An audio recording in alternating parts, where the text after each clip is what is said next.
Jacinda Ardern's resignation prompts new questions over Trudeau's future. The Canadian leader is at a point in which he can bow out with his reputation relatively intact, just as the New Zealand PM did. Jacinda Ardern's surprise resignation last week has prompted fresh questions over the future of Justin Trudeau, another Liberal Prime Minister with celebrity-like status whose popularity has waned in recent months.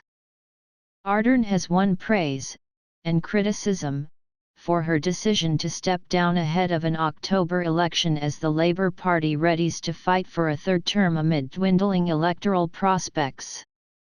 Her decision has prompted speculation whether Ardern's blunt assessment, that she didn't have enough gas in the tank to fight another election, could influence how Canada's Trudeau views his own legacy.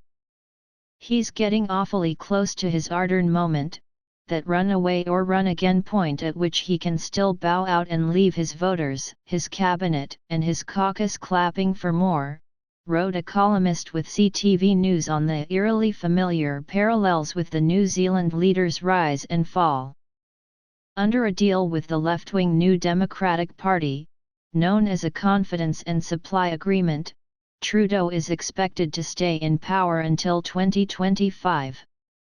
And the Prime Minister, who has led his Liberal Party for the last decade, has explicitly said he fully intends to contest his fourth federal election in the coming years.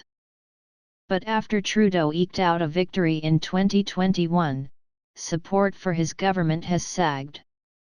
The Liberals trail rival Conservatives and polling suggests they would lose their plurality of seats in Parliament if an election was held soon. And a new book by former Finance Minister Bill Morneau, who left after a public feud with the Prime Minister, has sharply criticized Trudeau's management style and questioned his competency on key policy issues. But experts warn the biggest issue for the Prime Minister is himself. Trudeau has wonderful charm and warmth and the ability to emote and connect with others. He's great at reading a room and taking the pulse about other things.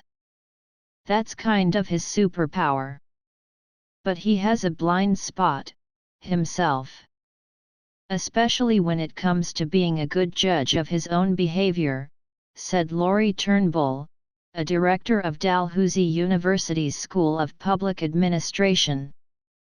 The Prime Minister has been at the center of a growing list of controversies while in power, a miscalculated trip to India, a number of ethics violations and an ill-advised trip to a beach resort during the country's first ever national holiday to recognize past abuses against Indigenous peoples. What he needs is for someone to speak honestly with him and say, "Prime Minister, this is a terrible idea. You can't do it." He has to trust someone else to be his eyes because of his blind spot, said Turnbull, pointing out that Trudeau's closest advisors remain friends from university. And I'm not sure if he has that.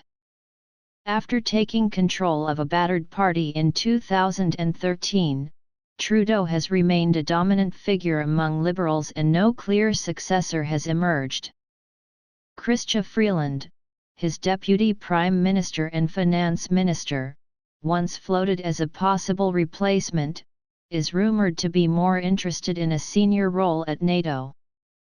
But political analyst Eric Greenier at the RIT says Trudeau has come back from similar popularity deficits, pointing out that most of the Prime Minister's most embarrassing public fumbles have come when the party is most popular, not when it's struggling in the polls. He's still competitive and he tends to poll pretty well compared to his own party. The Liberals are identified so much with him now, and so a generic replacement candidate might not actually do any better than Trudeau, he said.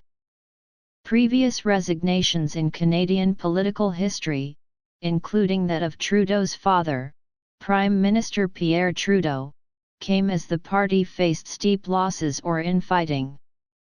If the next election is about putting the tired old Liberal government out of its misery, then he's going to be not a good candidate to fight. But if it's about where the Conservatives would take the country, then he's in a much better position, said Grenier, pointing out that Trudeau has a competitive streak and has taken a more pugilistic stance towards rival Pierre Poilievre in recent weeks. Unlike his predecessor Stephen Harper, Trudeau is widely seen as a political leader who most enjoys spending his time on the campaign trail and meeting with voters where he can often excite large crowds. Trudeau derives a lot of energy from the people, and it feels like if he was on the campaign trail, and sensing that energy wasn't there, he would see it, and know his time was up, Grenier said. But by then, it would be too late.